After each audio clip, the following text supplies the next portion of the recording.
నమస్తే SR7 TV news కి స్వాగతం. ఘనంగా నిర్వహించిన శ్రీ శ్రీ శ్రీ భద్రకాళి సమేత వీరభద్రస్వామి దేవస్థానం నూతన పాలక మండలి ప్రమాణ స్వీకారోత్సవం అన్నమయ్య జిల్లా రాయచోటి పట్టణం దక్షిణ కాశీగా పిలువబడే శ్రీ శ్రీ శ్రీ భద్రకాళి సమేత వీరభద్రస్వామి దేవస్థానం పాలక మండలి నూతన కమిటీ ప్రమాణ స్వీకారోత్సవం మంగళవారం రోజు ఘనంగా నిర్వహించారు. ఈ కార్యక్రమానికి ముఖ్య అతిథిగా విచ్చేసిన రాష్ట్ర రవాణా యువజన క్రీడా శాఖ మంత్రి మండపల్లి రాంప్రసాద్ రెడ్డికి ఆలయ కార్యనిర్వహణాధికారి డివి రమణారెడ్డి ఆలయ మర్యాదలతో పూర్ణ కుంభంతో స్వాగతం పలికారు. అనంతరం ఆలయ నూతన కమిటీ చైర్మన్గా మనోజ్ కుమార్ ప్రమాణ స్వీకారం చేశారు. అనంతరం ఆలయ నూతన కమిటీ చైర్మన్ మనోజ్ కుమార్ మాట్లాడుతూ స్వామివారి సేవలో తరించే భాగ్యం కలగటం తన అదృష్టమని, భక్తులకు మెరుగైన సౌకర్యాలు కల్పిస్తానని, అలాగే ఆలయ అభివృద్ధికి చిత్తశుద్ధితో తమ విధులు నిర్వహిస్తానని అన్నారు. అనంతరం రాష్ట్ర మంత్రి మండపల్లి రాంప్రసాద్ రెడ్డి మాట్లాడుతూ ఆలయ కమిటీలో అన్ని కులాలకు అవకాశం ఇస్తూ ముఖ్యమంత్రి నారా చంద్రబాబు నాయుడు ఆదేశాల మేరకు ప్రతి ఒక్క దేవస్థానం కూటమి ప్రభుత్వం పరిపాలనలో ఆ రోజు శ్రీకృష్ణ దేవరాయలు పరిపాలన చేసిన రాజ్యంలో దేవాలయాలు ఎలా వర్ధిల్లాయో అదేవిధంగా కూటమి ప్రభుత్వం పరిపాలనలో కూడా కొనసాగించాలనే ఉన్నత లక్ష్యంతో ఈరోజు రాష్ట్ర ప్రభుత్వం పనిచేస్తుందని అన్నారు. ఈ కార్యక్రమంలో మాజీ market committee chairman Gajula Khader Basha, Rayachoti market committee chairman Anampalli Ramprasad Reddy, ఆలయ నూతన కమిటీ చైర్మన్ మనోజ్ కుమార్, ఆలయ కార్యనిర్వహణాధికారి డివి రమణారెడ్డి, ఆలయ సిబ్బంది, ఆలయ పాలక మండలి సభ్యులు, టీడీపీ నాయకులు, కార్యకర్తలు, అభిమానులు, ప్రజలు పాల్గొన్నారు. ఆర్వి కృష్ణారెడ్డి, అన్నమయ్య జిల్లా ఇన్ఛార్జ్. మనమందరం ఇక్కడికి రావడం జరిగింది. ముఖ్యంగా వీరభద్రుని సేవలో పనిచేసేదానికి ఈసారి ఎవరికైతే అవకాశం దక్కిందో వాళ్ళందరూ మనసా వాచ కర్మ ఆ యొక్క దేవుని యొక్క ఆశీర్వాదంతో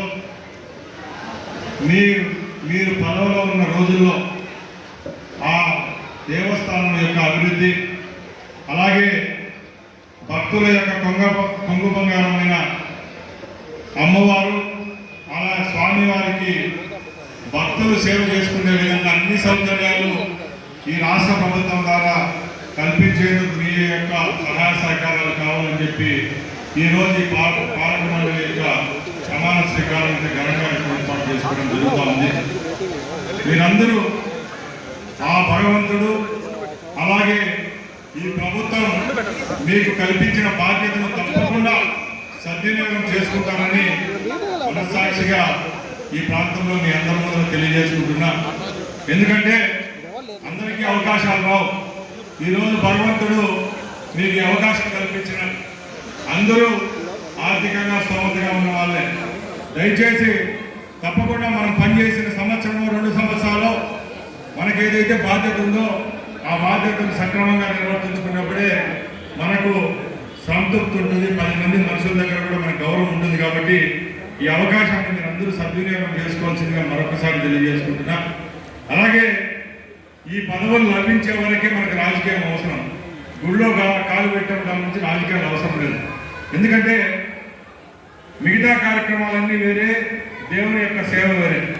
మనం బయట సేవ చేసేదే దేవుని యొక్క ఆశీర్వాదం కావాలని.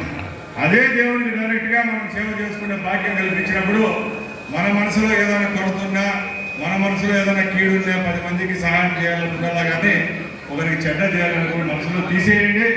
రాజకీయాలకు అతీతంగా ఎప్పుడు ఫలానా కార్యవర్గం ఫలానా ప్రభుత్వంలో ఫలానా రోజు నుంచి ఫలానా రోజు వరకు పనిచేసింది, ఆ టైంలో వీరభద్ర స్వామి గుళ్ళో అన్ని సౌకర్యాలు భక్తులు కలుగుతూ ఉన్నాయి, దేవుని యొక్క కైంకర్యాలు జరుగుతూ ఉన్నాయి. నా కుటుంబానికో, నా బంధుమిత్రులకో, నా పార్టీ వారికో సేవ చేసేది కాదు గొప్ప. 10 మందికి దేవుడికి భక్తులు ఇక్కడికి వచ్చిన రోజు మనం వాళ్ళకందరికీ అవకాశాన్ని కల్పించేదానికి దేవుడు మనల్ని వారధిగా పెట్టాడు. కాబట్టి దాన్ని మనం ఉపయోగించుకోవాలా. తప్పకుండా ఈ పాలక మండలి అనేది ఖచ్చితంగా మంచి పేరు తెచ్చుకుంటుంది. ఎందుకంటే ఇంత ఘనంగా ఎప్పుడు ఇంత పాలక మండలి ఇంతగా ప్రమాణ స్వీకారం చేయలేదు. ముఖ్యంగా మహిళా మూర్తులు సోదరి మండలి ఇది ఎప్పుడూ చూడలేదు. నేను రాయచోటి ఎప్పుడు ఇందులో వచ్చినారంటే వీళ్ళందరి యొక్క మన్నలను మనం పొందాలి. ఎందుకంటే కేవలం మగవారు కాదు, ఆడవాళ్ళు కూడా ఎక్కువ దేవాలయాలకు వస్తూ ఉంటారు. చూడండి, దేవాలయానికి వచ్చినప్పుడు మంత్రి ముందు పోయి దర్శనం చేసుకున్నాడో, లేదా చైర్మన్ వైపు, లేకపోతే ఇక్కడ ఉన్న ఈవో కుటుంబ సభ్యులని కాదు, ప్రతి ఒక్క పేదవానికి, ప్రతి ఒక్క భక్తునికి సేవ అందించిన రోజే నాకు నిజమైన భాగ్యం కలుగుతుంది. కాబట్టి దయచేసి రాజకీయాలన్నీ పక్కన పెట్టి దేవుని యొక్క సేవ చేసి అమ్మవారి యొక్క సేవ చేసుకునేదానికి మీరందరూ కంకణబద్ధులై పని చేయవలసిందిగా కోరుకుంటున్నాం. అలాగే ఈరోజు కొన్ని విషయాలు చెప్పదలుచుకుంటాం.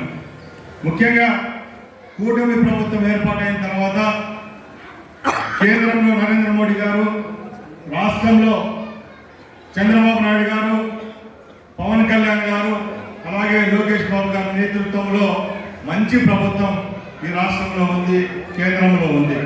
అలాంటప్పుడు అన్ని శాఖల్లో ఖచ్చితంగా నీతి నిజాయితీగా వ్యవహరించాలనే మంచి లక్ష్యంతో ఈరోజు రాష్ట్ర వ్యాప్తంగా అందరం పనిచేస్తూ ఉన్నాం. దానిలో కింద స్థాయి కార్యకర్తల నుంచి పై స్థాయిలో ఉన్న నాయకుల వరకు అందరం మంచి పనిగా చేస్తున్నాం.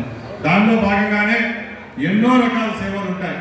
ఒక మార్కెట్ యార్డ్ చైర్మన్ ప్రమాణ స్వీకారం చేస్తే ఆయన చిత్తశుద్ధిగా ఆయనకు ఉండే టర్మ్లో రైతుల కోసం పనిచేయాలి, ఆ మార్కెట్ కోసం పనిచేయాలి, ఆ ఊర్లో ఉన్న వ్యాపారస్తుల కోసం పనిచేయాలి. ఒక కులానికి సంబంధించి ఒక నాయకుడికి పదవి వస్తే ఆ నాయకుడు ఖచ్చితంగా ఆ కులానికి సంబంధించిన కష్టాల్లో ఉండే వాళ్ళకి సహాయం చేయాలి.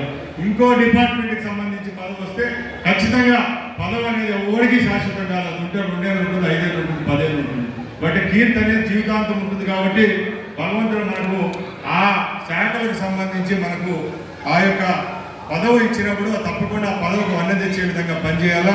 దానిలో భాగంగానే రాష్ట్రంలో అలాగే మన నియోజకవర్గంలో ఎవరైతే బాగా పనిచేశారో వాళ్ళందరికీ ఒక్కొక్కరిగా పదవులు ఇస్తా పోతా ఉన్నాం. ఇంకా చాలా మంది ఇంకా బాగా పనిచేసే వాళ్ళు ఉన్నారు కింద. వాళ్ళు అనుకోవచ్చు ఏం మాకు రాలేదు, మాకంటే వాళ్ళు గొప్పవాళ్ళ, మేము తక్కువ వాళ్ళు అనుకోవద్దు. తప్పకుండా భగవంతుని సన్నిధిలో చెప్తున్నా, మీ అందరి రుణం తీర్చుకునే అవకాశం నాకు ప్రభుత్వానికి ఉంది. తప్పకుండా మీ అందరి గౌరవప్రదంగా ఈ 3 సంవత్సరాలలో రుణం తీసుకునే పరిస్థితి ఉంది. ఎందుకంటే వేరే ఏ దేవుళ్ళ కన్నా ప్రమాణం చేసి తప్పినా బతుకుతామేమో కానీ వీరభద్ర స్వామికి ప్రమాణం చేసి ఎవడన్నా మోసం చేస్తే పతనం అయిపోతారు. గతంలో ఎన్నో జరిగిన వీరభద్ర స్వామి గుడిలో కొబ్బరి చిప్పలు మోసం చేసినా కూడా కాటిపోయే పరిస్థితి వస్తుంది.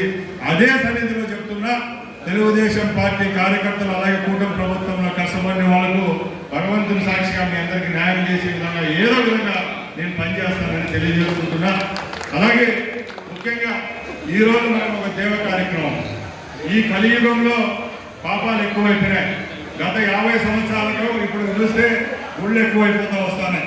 ప్రతి గ్రామంలో గుళ్ళు వెలుస్తూ ఉన్నాయి. చాలా మంది మన నాయకులు కూడా మంచి ఉద్దేశంతో ఈరోజు వస్తూ ఉన్నారు. అన్నా మా ఊళ్ళో మా గుడి కావాలా, మా ఊళ్ళో రామాలయం కావాలి, మా ఊళ్ళో గంగమ్మ గుడి కట్టుకోవాలా, అలాగే వెంకటేశ్వర గుడి కావాలని వస్తాను. ఇది ఎంత సంతోషాన్ని ఇస్తుందంటే ఈరోజు ఈ ప్రభుత్వాలు కూడా ఎంత బాగా పనిచేస్తున్నాయంటే ఒక ఊర్లో 20 లక్షల రూపాయలు గుడి కట్టాలంటే ఒక 200-300 మంది దాతలు చేయాలి. ప్రభుత్వం సింగిల్ హ్యాండ్తో చిత్తశుద్ధిగా ఈరోజు హిందూ ధర్మాన్ని పరిరక్షించే విధంగా ఈరోజు రాష్ట్ర వ్యాప్తంగా చంద్రబాబు నాయుడు గారి నాయకత్వంలో ఈరోజు మన ఆలయాభివృద్ధికి సహకరిస్తూ ఉన్నారు. చిన్న విషయం చాలా మందికి తెలియదు. అందరూ ఏమనుకుంటారంటే ప్రభుత్వం మనకి ఏం చేసింది అని కాదు. నేను చెప్తా ప్రభుత్వం ఏం చేసిందో. కేవలం మన నియోజకవర్గంలోనే ఈ 18 నెలల్లో 18 నెలలనే ఫస్ట్ 5 నెలలు ఊరికి గుక్కాడే విషయం తెలియదు. ఎవరు నేను ఫస్ట్ 6 నెలలు నేను పోతా ఉంటే ఎవరు వెనక ఉంటే మంత్రి వస్తానంటే నేను వెనక్కి చూసేవాడు, ఎవరు మంత్రి వస్తానంటే నేను మంత్రి అని నాకు తెలియదు. నిజంగా అప్పుడు 6 నెలల వరకు అంటే ఒక కుర్చీలో కూర్చున్న తర్వాత దాని బాధ్యత తెలుస్తుంది. ఆ బాధ్యత సక్రమంగా చేసిన రోజే మనము ఆ దేవుని యొక్క కృపకు పాత్రలు అవుతాం. దానిలో విధంగా మన నియోజకవర్గంలో చెప్తున్నా, ఏదైతే ఆలయాల అభివృద్ధి విషయమే మాట్లాడతాం, మిగతా రాజకీయం పక్కన పెడతాం. ఏదైతే గవర్నమెంట్ నుంచి